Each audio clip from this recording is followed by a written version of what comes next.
নিজেকে বুঝার চেষ্টা করছে আসলে কতটুকু বাস্তব, কোন জায়গায় কোন সমস্যাটা। কিন্তু সব কিছু তো ওখানে গিয়ে আমি বুঝতে পারবো না, আরো কিছু বুঝতে হবে সরকারের সংশ্লিষ্ট মন্ত্রণালয় থেকে।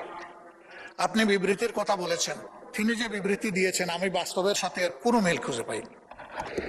তো সেই বিবৃতি দিয়ে কি হবে? এই বিবৃতিতে কি সমস্যার সমাধান হবে? একদিকে বলা হচ্ছে তেলের কোনো সংকট নাই, আর একদিকে বাস্তবে কি ঘটতেছে সেটা তো সম্পূর্ণ ভিন্ন। এবং দেখতেছেন যে এই নিয়ে দারুণ অসন্তোষ মানুষের মধ্যে। আমরা যদি এখানে একটু খোলামেলা আলাপ করতে পারি, সঠিক তথ্যগুলি যদি এই ফ্লোরে আসে, আমরা সবাই দায়িত্ব ভাগ করে নেব। জনগণ তো এই দেশে আমাদেরকে প্রতিনিধিত্ব করার জন্য এখানে পাঠিয়েছে। এই জনগণকে সঠিক জায়গায় আনার জন্য আমরাও দায়িত্ব পালন করতে চাই। তাইলে যদি আমাদের নোটিশগুলো এইভাবে কোনোটাই আলোচনায় না আসে, যদি বিবেচনায় না নেন, তাহলে মাননীয় স্পিকার এখানে থাকবো কেন? কি জন্য এসেছি? জনগণ তো তাদের প্রয়োজনে আমাদেরকে পাঠিয়েছে, আমাদের প্রয়োজনে তো এখানে আসেনি। সেই প্রয়োজনে যদি পূরণ করতে না পারলাম, থাকার তো কোনো সার্থকতা নাই।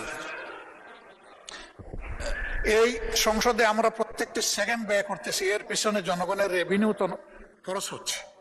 আমাদের দায়িত্ব জনগণের কাছে। এগুলা তো আমরা আমাদের নিজস্ব সম্পদ দিয়ে গড়ে তুলিনি, জনগণের সম্পদ দিয়ে এটা গড়ে তোলা হয়েছে। আর আমরা কথাটা বলবো এই মুহূর্তের সবচেয়ে বার্নিং যে সমস্যা সেইটা নিয়ে। এটাই যদি না দেন, তাহলে কি আমরা জাস্টিস পেলাম আপনার কাছ থেকে? পেলাম না।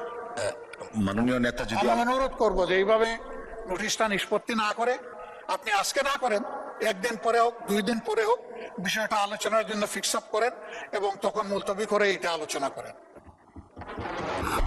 মাননীয় বিরোধী দলীয় নেতা, আপনাকে অসংখ্য ধন্যবাদ।